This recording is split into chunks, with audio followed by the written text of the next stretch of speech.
Hola a todos, bienvenidos a esta nueva sesión del Diplomado de Actualización en Pediatría.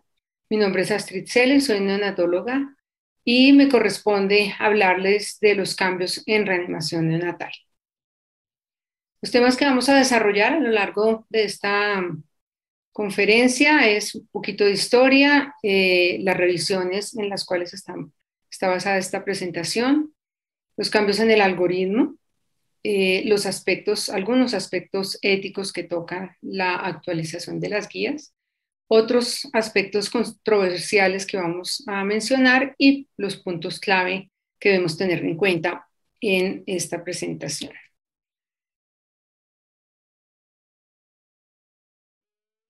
El material de consulta, pues estos son los grupos que mandan la parada, el ILCOR, la Asociación Colombiana del Corazón, la Americana de Pediatría, el libro de resucitación neonatal, el NALS, y la Sociedad Española de Pediatría y el Consenso Europeo de Reanimación Neonatal. Estos son en quienes baso esta presentación. Un poquito de historia, la neonatología es una especialización joven y la reanimación neonatal ha crecido de la mano del desarrollo de la neonatología.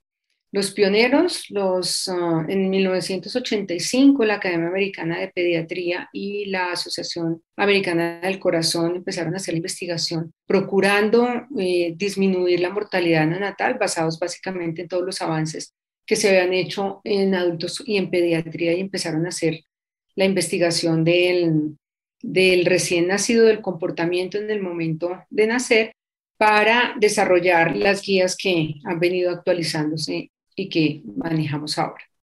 Esto ha progresado de una manera tal, desde la época en que le quitábamos el recién nacido rápidamente a la mamá para atenderlo, hasta el concepto actual que define tener lo más cerca posible al recién nacido de su mamá mediante el contacto piel a piel.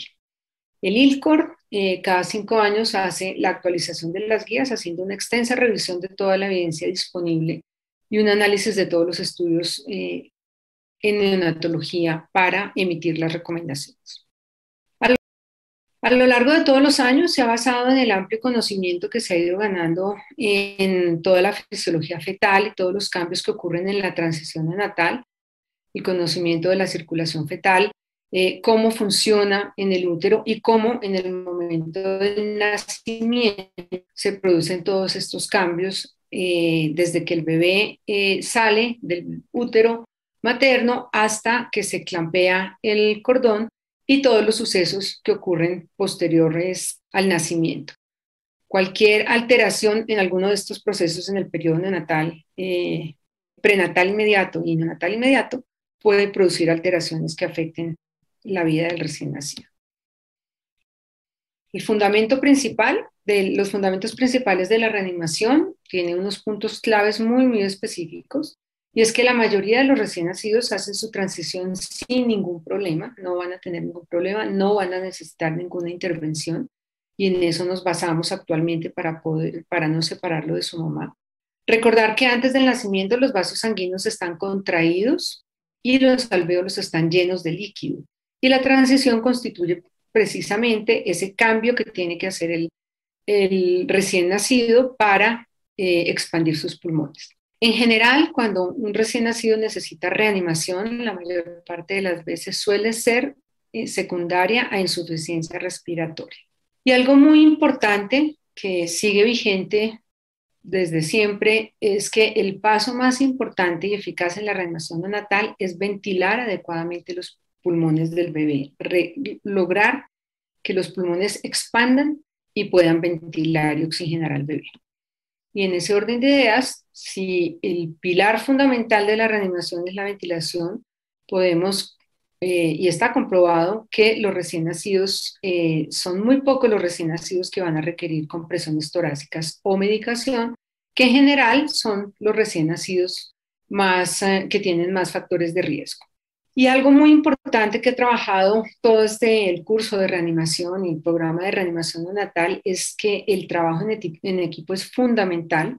La comunicación entre los miembros que están haciendo la reanimación y que participan en la atención del recién nacido son fundamentales para que haya una reanimación exitosa. Y de eso se trata, de procurar estandarizar todos estos procesos para que todo el mundo hable el mismo idioma y no hayan complicaciones.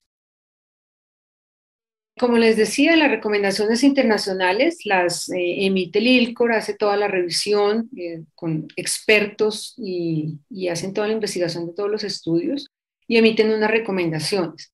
Y le corresponde a cada sociedad científica, a cada grupo en cada país, ajustar esas recomendaciones que están completamente basadas en la evidencia y aterrizarlas al medio.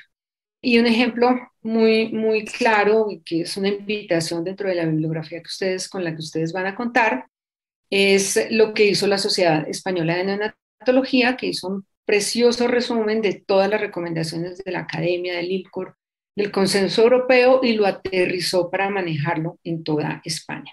Los invito para que revisen esa bibliografía, es un artículo muy bonito que hace la revisión y la comparación.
Entonces, ¿qué hace un programa de reanimación neonatal? El objetivo es que todas las personas que participan en la atención de los recién nacidos aprendan las habilidades tanto cognitivas como técnicas y de trabajo en equipo que se necesita para resucitar y estabilizar a los recién nacidos. Recordar que la mayoría hacen una transición sin una intervención de nadie, que la mayoría de los recién nacidos, aproximadamente el 85%, van a iniciar su respiración entre los 10 y los 30 segundos de vida. Un 10% adicional empezarán a respirar como respuesta a los estímulos y al secado que se debe administrar en los pasos iniciales postnatales. Solamente un 5% de esos pacientes van a requerir ventilación con presión positiva y de esos solamente el 2% va a requerir intubación orotraqueal. Eso quiere decir que aproximadamente de 1 a 3 por 1000 recién nacidos vivos van a requerir medicamentos de emergencia, compresiones cardíacas o medicamentos de emergencia. Obviamente en ese grupo están los niños que más factores de riesgo tienen, que tenemos que tener en cuenta en la anticipación. En Colombia se adoptó lo que se adoptó y lo que en general en todo el país se maneja es el NALS, el libro de reanimación neonatal, que está certificado internacionalmente y prepara precisamente a los proveedores en aprender toda la técnica paso a paso para llevar a cabo una reanimación exitosa. El NALS abarca todos los aspectos previos a la parada cardíaca en los recién nacidos. Igual que el ILCOR, el NALS tiene unas actualizaciones periódicas. En este momento vamos a repasar la actualización de la última, que es la versión 7, con las recomendaciones que emitieron en el 2020. Son aspectos que están actualizados, cosas que cambiaron y se refuerza también algunas de las cosas que se manejaban desde el 2015. Básicamente, la reanimación cumple los mismos pasos. Recordemos que va de la A a la D. La A son los pasos iniciales. La idea es proporcionar calor y la actualización nueva es muy enfática en la importancia de la termorregulación, posicionar la cabeza del recién nacido y despejar las vías aéreas de ser necesario. secar y estimular al recién nacido para que respire y evaluar las respiraciones, la frecuencia cardíaca y la oxigenación. El paso B es cuando no se logra esa transición adecuada, proporcionar ventilación con presión positiva con un dispositivo de reanimación por presión positiva y aplicar un oxímetro de pulso. El paso C ya corresponde a las compresiones torácicas mientras continúa con la ventilación asistida en forma adecuada y recomienda la utilización de un catéter venoso umbilical de emergencia para posible administración de medicamentos. Y el D, que es los medicamentos o las drogas en que se indica administrar la reina de siempre, que es la adrenalina, a medida que se continúa con una ventilación asistida adecuada y las compresiones torácicas. En este paso, a lo largo de la reanimación desde el paso B, se considera la intubación de la tráquea de acuerdo a la condición clínica del paciente. Aquí tenemos los algoritmos, el algoritmo del 2015 y del 2020, básicamente para decirles que las recomendaciones son las mismas. Cuando tenemos un rombo es una pregunta y cuando tenemos un rectángulo es una acción que se debe llevar a cabo. Recordar, para ambos, muy importante, se mantiene básicamente igual. El minuto de oro es algo que se enfatiza muy, muy claramente y algo adicional que debemos recordar en este algoritmo es que los pasos deben ser estandarizados y para poder entender uno de los cambios que se hizo ahora en el 2008, los tiempos deben cumplirse y como lo vamos a ver más adelante, siempre debe haber una persona encargada de medir los tiempos para que se pueda llevar a cabo una reanimación favorable. Y algo, digamos, especial para recalcar es que, como les decía, las sociedades científicas hacen un aterrizaje, deben hacer un aterrizaje para su medio, y la Sociedad Española de Neonatología incluyó un algoritmo para prematuros menores de 32 semanas, ajustado y específico en lo que hacen en toda España, de acuerdo a la revisión que ellos hicieron. Es la guía, el artículo que les comenté, que está en los anales de pediatría. Entonces vamos a los cambios que en el 2020 se establecieron y se publicaron para ajustar las recomendaciones.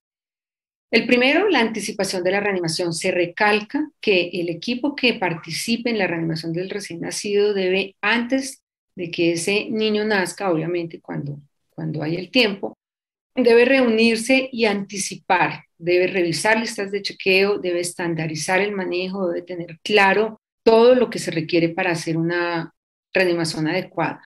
Esto ha demostrado una disminución en la morbimortalidad y unas reanimaciones mucho más exitosas con equipos que están cohesionados y que se entienden cuando han hecho esta preparación. ¿Qué nos recalca el manual? Que al menos una persona que sea experta en reanimación, que tenga toda la preparación para iniciar ventilación con presión positiva, debe estar presente en el parto. Al menos una persona, para que si por alguna razón en el lugar en donde están haciendo ese niño no está todo el mundo presente, pueda iniciar la reanimación y no se retrase esa intervención.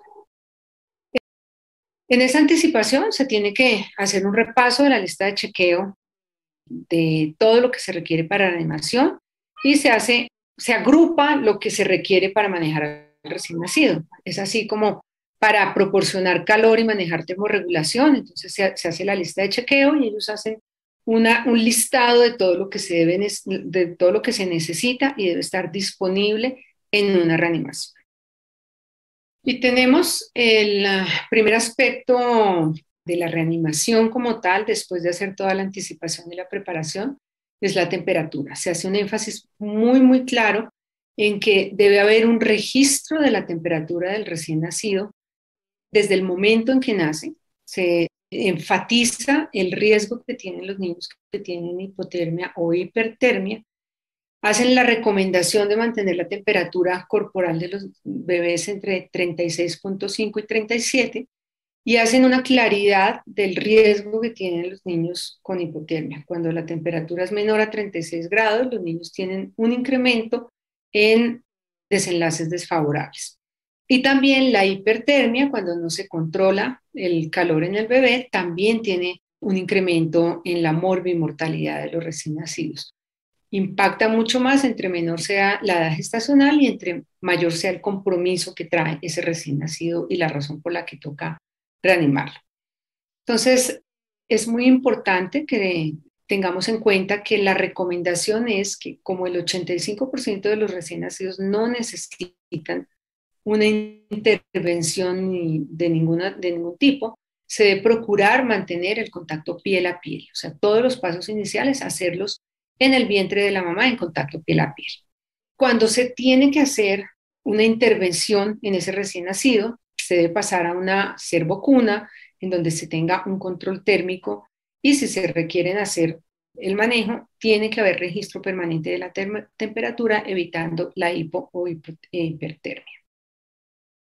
El siguiente punto muy importante es la cuarta pregunta que se hace en el NALS, en la nueva edición, es el manejo del cordón umbilical. Ya hay mucha evidencia de que retrasar el pinzamiento del cordón umbilical es benéfico para los recién nacidos, disminuye la anemia, mejora la adaptación espontánea de los recién nacidos. Y hay unos aspectos específicos en cuanto a evidencia que debemos tener en cuenta.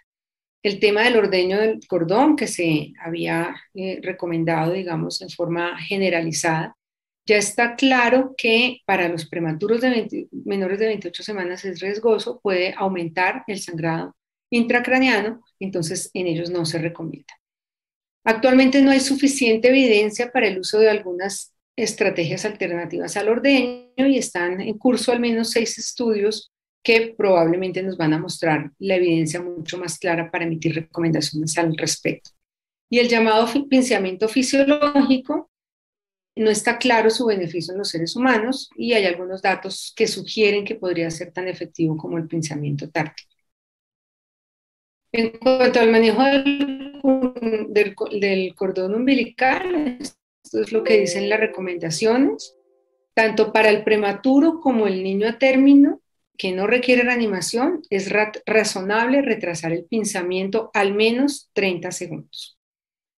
Para los prematuros y recién nacidos a término que requieren reanimación, hay insuficiente evidencia para recomendar el pinzamiento temprano o retrasado. O sea, eso es lo que decimos que no está claro. Y para los menores de 28 semanas, de ninguna manera se recomienda el ordeño por el riesgo de hemorragia intracraneal. El siguiente aspecto que cambia y que era algo que habíamos aprendido en la versión del 2010 es el despejar la vía aérea cuando hay mecón. Cuando una de las preguntas de la reanimación responde que hay presencia de mecón. En el 2007 la recomendación era que no había indicación de hacer la aspiración de la tráquea. En esta edición, en el libro 8, para el neonato no vigoroso que tenga evidencia de obstrucción de la vía aérea, sí sería beneficioso hacer intubar y succionar la tráquea durante la presión positiva. Y ese es uno de los cambios más importantes porque eso ya no lo hacíamos, llevamos 2 versiones en que no lo hacíamos y ya tenemos que reaprender ese nuevo concepto. Obviamente seleccionando el paciente en el cual se sospecha que hay una obstrucción de la vía aérea. Y sigue la recomendación para neonatos que no están vigorosos, que están en apnea o con respiración no efectiva y que no hay evidencia de obstrucción, no hay una indicación de hacer visualización de las cuerdas y hacer aspiración en forma rutinaria. Eso sigue sin recomendación. En cuanto a la monitoría de frecuencia cardíaca neonatal, esto también ya venía como una recomendación del 2007, del 2015, y se hace el énfasis en estas recomendaciones del 2020, es que para hacer la monitoría cardíaca en pacientes que requieren reanimación, se requieren unos electrodos y un monitor cardíaco, que es absolutamente esencial tenerlo dentro del arsenal de cosas que tenemos para atender a los recién nacidos. En cuanto a la ventilación con presión positiva, las guías del 2020 nos hablan de la PIP, que se utiliza para los recién nacidos. Tanto la Asociación Americana del Corazón como el ILCOR tienen una diferencia indicando que se debe mantener entre 20 a 25 centímetros de mercurio en el prematuro y 25 en el recién nacido a término. El consenso europeo indica que se debe iniciar directamente desde 25 en el prematuro y sube a 30 en el recién nacido a término.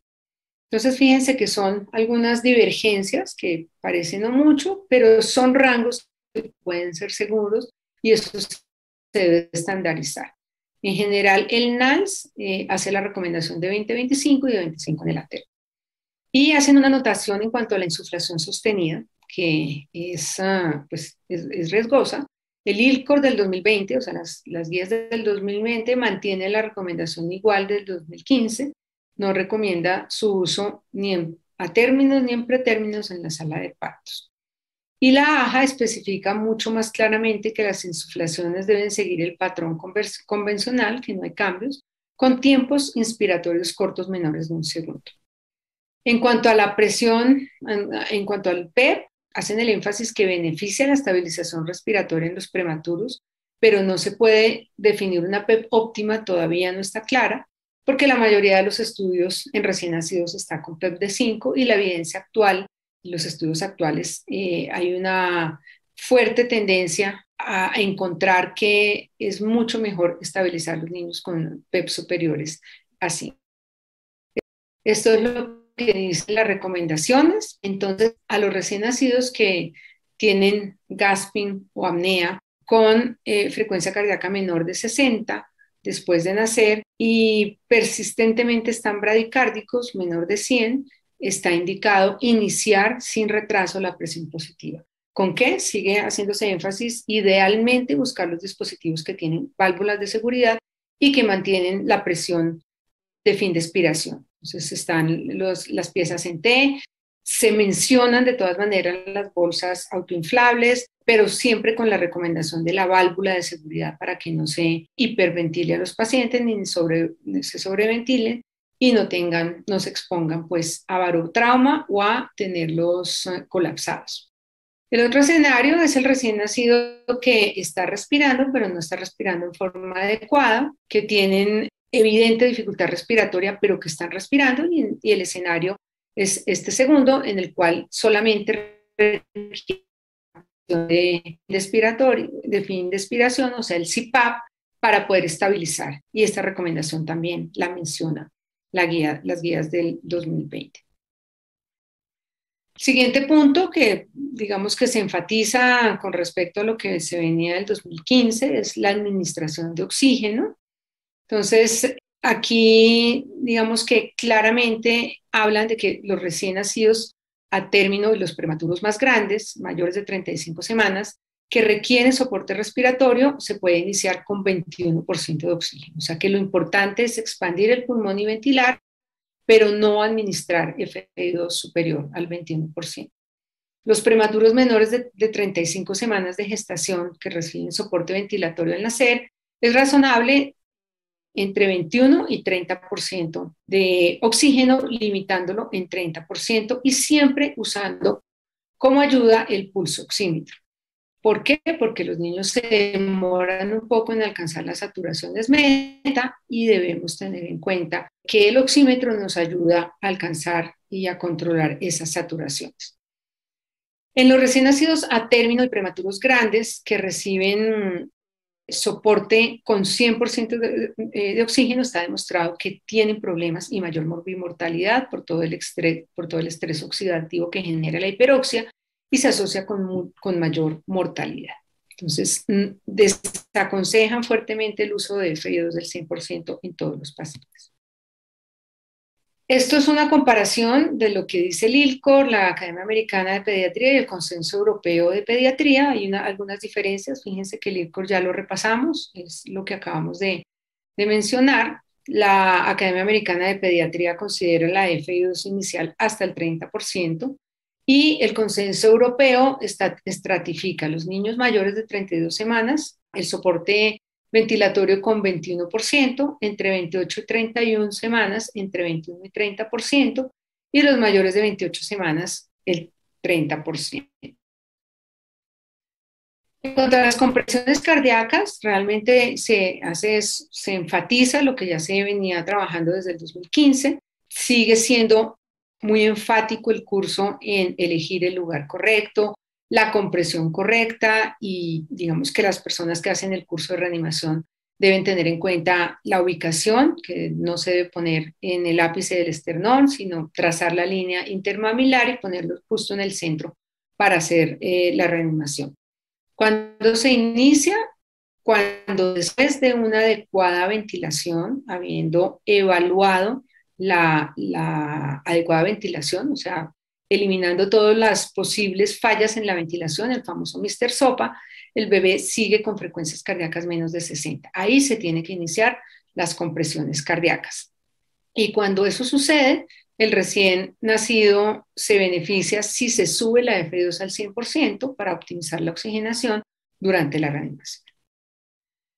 En cuanto a los accesos vasculares, la versión 2008 indica que si el recién nacido requiere un acceso vascular, cuando ya estamos considerando en administrar medicamentos, el ideal es la vena umbilical.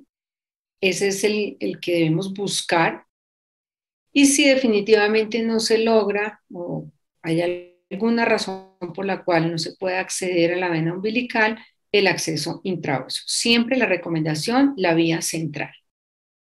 En cuanto a los medicamentos, digamos que no hay cambio, el énfasis que sigue siendo la administración de epinefrina, que es la que se administra de emergencia en reanimación.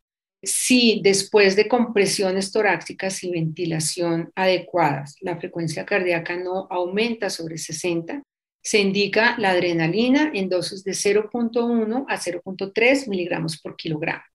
Contempla si no se logra el acceso venoso en forma rápida, y no quiere decir que se cambie la vía, sino que mientras se logra el acceso venoso no se pierde tiempo y se manifiesta la vía intratraqueal, aunque no es óptima, es claro que la absorción no es la óptima. Se debe administrar en dosis de 0.5 a 0.1 miligramo por kilogramo, enfatizando que es algo transitorio, que se tiene que buscar el acceso central para administrar epinefrina en el caso de que el paciente requiera más dosis de adrenalina. Recordar que la evaluación del impacto de la adrenalina, mientras se administra adrenalina, tienen que continuar las compresiones cardíacas y tiene que continuar la adecuada ventilación y se debe evaluar de 3 a 5 minutos después de cada dosis. En cuanto a los expansores de volumen, la recomendación es que si después de estar haciendo estos pasos de reanimación que llegaron hasta la primera dosis de epinefrina, que están perfectamente realizados, sincronizados, adecuados, que no se ha perdido esa cadena estandarizada de pasos y el paciente tiene factores de riesgo que razonablemente hagan pensar que perdió volumen, es el momento de administrar el expansor de volumen y se administra solución salina de 10 a 20 mililitros por kilogramo. Algo importante, si se conoce que el recién nacido perdió sangre, por ejemplo, en el abrupto de placenta, una ruptura del cordón, se puede gestionar glóbulos rojos o sangre, pero la indicación en ese momento de decisión es la administración de solución salina normal. Y otro de los aspectos fundamentales que mencionan y que cambiaron con relación al 2015 es hasta cuándo realizar reanimación neonatal. Es un aspecto ético muy importante, se debe manejar por un equipo que tenga la experiencia y el conocimiento y sea pues el grupo que manda las recomendaciones institucionales. Y aquí es bien importante porque en el 2015 veníamos manejando un tiempo de 10 minutos. Hoy se hace la aclaración que para completar todos los pasos del algoritmo de reanimación se requieren 20 minutos. Entonces, no se para la reanimación después de 20 minutos, solamente se para la reanimación después de 20 minutos de reanimación que cumpla todos los pasos en forma clara, correcta y precisa. Y si el recién nacido no recupera la frecuencia cardíaca después de 20 minutos, es el momento de parar. Siempre considerar el equipo y la familia, y por eso es tan importante la anticipación en pacientes de riesgo, haber hablado con el equipo de todo esto y del momento en que se va a parar la reanimación. En general, y especialmente el consenso europeo, pues incluye en forma importante a la familia en la toma de esta decisión. En cuanto al recurso humano, es muy importante el énfasis que se hace a lo largo desde que existe el curso de reanimación, pero específicamente hacen la recomendación de que todos los proveedores en salud que participan en la atención de recién nacidos que potencialmente van a requerir reanimación deben actualizarse y hacer el curso nuevamente cada 2 años, porque está demostrado que la habilidad y el conocimiento respecto a la reanimación va disminuyendo más o menos en ese tiempo. Y obviamente hay que estar haciendo el curso en forma actualizada porque como estamos viendo, las cosas cambian en forma importante. Nada más 10 minutos más de reanimación cuando ya estábamos prácticamente todos sensibilizados con 10 minutos. Es un cambio que es importante y que requiere este entrenamiento formal con el curso de reanimación. Y aquí tenemos un cuadro en el cual se hace la comparación entre la séptima edición y la octava edición y los aspectos más importantes que acabamos de repasar. El manejo del cordón umbilical, que esa es la cuarta pregunta, además de cuántos bebés, ¿qué vamos a hacer con el cordón umbilical? Es bien importante y ya pues como ya vimos está establecido el manejo. Los pases iniciales en la séptima edición, que era el calor, mantener una temperatura normal, la posición de la vía aérea, aclarar las secreciones si es necesario, secar y estimular. Y en la octava edición, calor, proporcionar calor en el contacto piel a piel, secar, estimular, posicionar la vía aérea y succionar si es necesario. Esos son los pasos en la octava edición. En cuanto a la necesidad y a la recomendación de la monitorización cardíaca mediante electrodos y monitor, en la edición séptima decían que se prefería este método a la auscultación para controlar las compresiones, y en la edición 8 dicen que cuando una vía alternativa, una vía aérea es necesaria, es obligatorio o mandatorio hacer el seguimiento con monitoría cardíaca con electrodos. En cuanto a la epinefrina intravenosa o intraósea, en la edición del 2007 se recomendaba de 0,5 a 2 mililitros en solución salina normal, y en la octava edición se recomiendan 3 mililitros estandarizados en solución salina normal. En cuanto a la epinefrina intratraqueal, la versión 2007 nos daba los rangos que están anotados aquí, y en la 2008 ellos recomiendan iniciar con la dosis endovenosa o intraósea de 0,02 miligramos por kilogramo, que es igual a 0,2 mililitros por kilogramo de la dilución habitual. Y sugieren que mientras en pacientes en quienes es difícil el acceso venoso, mientras se logra establecer ese acceso venoso central, se puede administrar 0,1 miligramo por kilogramo o 1 mililitro por kilogramo intratraqueal. Y aquí, pues, la diferencia que les acabo de comentar entre la edición séptima y la octava edición, que es el aumento del tiempo de reanimación de 10 minutos que estaba en la versión del 2015 hasta 20 minutos, con, obviamente, contextualizando el paciente, individualizándolo y con la participación de la familia en esta decisión. Entonces recordemos las preguntas de la octava edición, que es el cambio importante, que es la gestión que vamos a hacer con el cordón umbilical, al cuánto tiempo vamos a hacer el pinzamiento y cómo vamos a hacer esos pasos iniciales en el recién nacido. Este comparativo de los dos algoritmos, lo más importante, esto lo encuentran en toda la literatura de reanimación neonatal.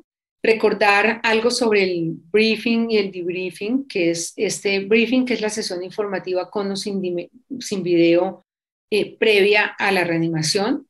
El debriefing, que es ese análisis posterior a la actuación del equipo, cuando todo el equipo se reúne y se hace como el análisis de lo que se hizo durante la reanimación para encontrar los aspectos a mejorar y se considera que son herramientas potencialmente útiles en reanimación. Las guías del 2020, el ILCOR manifiesta que puede mejorar los resultados clínicos y de rendimiento a corto plazo, y el Consenso Europeo de Resucitación recomienda más claramente una sesión informativa con asignación de roles antes de la reanimación para mejorar el funcionamiento y la dinámica en el equipo, el uso de listas de verificación o de chequeo durante estas sesiones para mejorar la comunicación y el funcionamiento del equipo.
Y aquí los aspectos que además del tiempo de reanimación pueden ser controversiales, que también se deben trabajar individualizadamente tanto por países como por centros de atención, es respecto a los límites de viabilidad. Entonces, ¿qué dice la evidencia? Que no existe evidencia al respecto, solamente guías o consensos de las sociedades científicas que cada país han publicado, de acuerdo a sus resultados clínicos y a la sobrevida de prematuros extremos. Lo que es cierto es que cada día en lugares desarrollados sobreviven prematuros más extremos y clásicamente en la literatura se destacan dos corrientes. Los países en los que se aboga por una aproximación activa en los pacientes entre 22 semanas, 22, como en el Reino Unido, Estados Unidos, Australia y Suecia. Y después, siempre y cuando se haga una valoración reflexiva de los factores de riesgo y la opinión de los padres, poniéndoles en conocimiento de todos los aspectos que implican en cuanto a morbilidad y mortalidad en este grupo etario. Y otros países en los cuales se ofrecen cuidados paliativos a este grupo de edad, como en Canadá y en Francia. Entonces, cada país debe adaptar su parámetro o su límite de viabilidad, y no solo cada país, sino cada centro, de acuerdo a los resultados clínicos, los recursos con los que cuente, por lo que permanentemente hay que hacer análisis de los resultados clínicos con los prematuros. Casi todos coinciden en que se debe reanimar recién nacidos a partir de las 23 semanas 0 séptimos, de acuerdo con los deseos de los familiares. Fíjense que se incluye cada vez más la opinión de la familia. En 2020, ni el ILCOR ni el Consenso Europeo se posicionan acerca de la actuación en el límite de la viabilidad. Y el Consenso Europeo hace referencia a que cada centro debe tener sus propias guías para el asesoramiento prenatal ante las diferentes situaciones de riesgo, como podría ser el nacimiento de un prematuro en ese límite de la viabilidad. La Sociedad Española de Neonatología es muy acuciosa en ha sido siempre muy acuciosa, pero especialmente en esta revisión del 2021 para realizar sus algoritmos y ajustarlos a su país. Ellos hacen énfasis que cada centro debe basar la decisión y el plan de actuación en conjunto, tanto con el grupo que hace la reanimación, tanto con obstetricia como con neonatología, teniendo en cuenta los resultados propios en la población y la opinión de la familia. O sea que cada equipo que decida hacer reanimación en estos límites de viabilidad debe tener sus estadísticas actualizadas para ofrecerle a la familia esta reanimación y tener en cuenta su opinión. La Sociedad Española recomienda la reanimación a partir de las 24 semanas 0 séptimas, séptimos postmenstruales y entre la 23 0 séptimos y la 23 6 séptimos recomiendan realizar el consenso con la familia, una reunión con la familia informando todos los riesgos de mortalidad después de la valoración de los factores de riesgo prenatales. Y consideran que los que tienen condiciones perinatales favorables puede ser aceptable reanimar a estos pacientes. Otros aspectos controversiales de la que hablan las guías y que se mencionan es la documentación durante la reanimación. Parecería increíble, pero pues es un aspecto controversial porque desafortunadamente en la emergencia y en la urgencia a veces se olvidan muchas cosas. Entonces es claro la recomendación de tener la correcta documentación como parte del proceso de reanimación. Y uno de los aspectos que señalan es entregar esa responsabilidad a una persona que no esté participando directamente en la reanimación del paciente. Es bien importante porque como estos tiempos son tan precisos y tan cortos, se necesita alguien que lleve el tiempo y que esté registrando todos los aspectos de la reanimación. Las maniobras realizadas, los tiempos exactos, las constantes vitales que se obtuvieron durante la reanimación, al cuánto tiempo el paciente respondió, los parámetros de asistencia, la FiO2, eso todo debe ir perfectamente documentado. Es primordial el registro de la saturación de oxígeno junto con el APGAR a los 5 minutos debido a este elevado valor predictivo en la estabilización del recién nacido. Y se recomienda el uso de plantillas con estándares del registro local en papel u otros soportes, como tener todo el algoritmo de reanimación en las áreas en donde se adaptan y reaniman recién nacidos.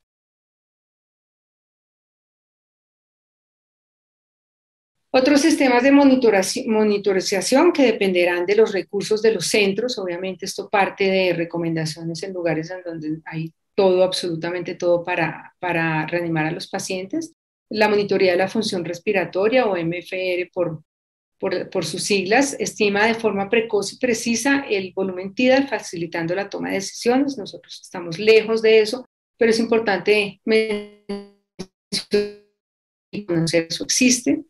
La ecografía pulmonar, que puede mejorar la calidad de la reanimación durante la ventilación y detección de frecuencia cardíaca. Pueden ser herramientas útiles, todavía no hay una recomendación precisa, pero son cosas que ya se están aplicando durante la reanimación y suponemos que en las próximas actualizaciones ya vendrán incluidas algunas recomendaciones al respecto. La hipotermia inducida y la neuroprotección, que por supuesto hay que mencionarla para pacientes asfixiados, hipotermia entre 33 y 34 grados, la AJA la menciona desde las 36 semanas postmenstruales dentro de todo el protocolo de hipotermia terapéutica para asfixia perinatal. La Sociedad Española la viene recomendando y trabajando desde el 2011, indica que para todos los recién nacidos por encima de las 35 semanas y ya la ampliaron a las 34 semanas de edad gestacional en casos muy individualizados y pues obviamente con la limitación de que no tienen la evidencia del beneficio a largo plazo, pero también suponemos que en próximas actualizaciones publicarán sus resultados al disminuir la hipotermia a niños de 34 semanas.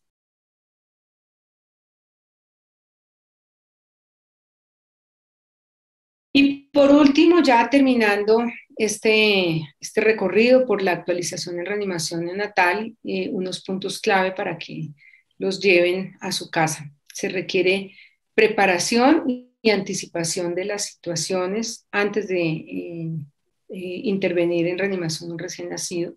La mayoría de los recién nacidos no ameritan pinzamiento inmediato del cordón porque se adaptan solos, sin ayuda, no necesitan nada, por lo que hay que permitir el contacto piel a piel la mayor parte del tiempo con su madre.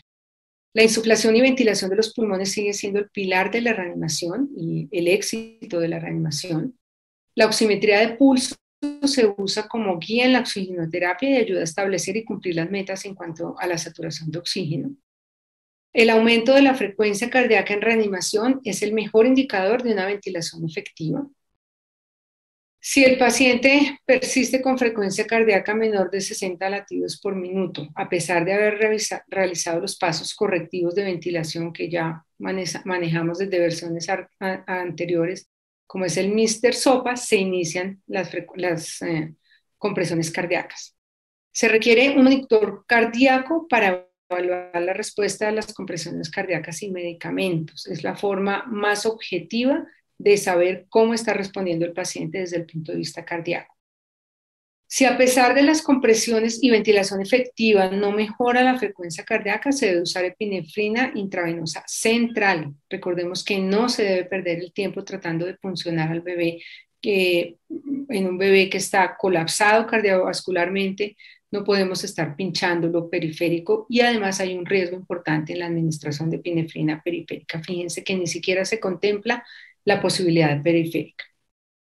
Y la mala respuesta a la epinefrina asociado a antecedentes o factores de riesgo de pérdida sanguínea amerita la administración de expansores de volumen.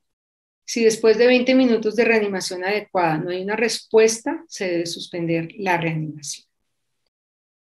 Muchísimas gracias. Este es el recorrido. Espero haberles podido aclarar y traer lo que se actualizó en reanimación neonatal y, por supuesto, despertar muchas inquietudes en cuanto a lo que debemos hacer. Recordar que en neonatología todo el tiempo aprendemos, desaprendemos y volvemos a aprender. Y de eso se trata. Muchísimas gracias.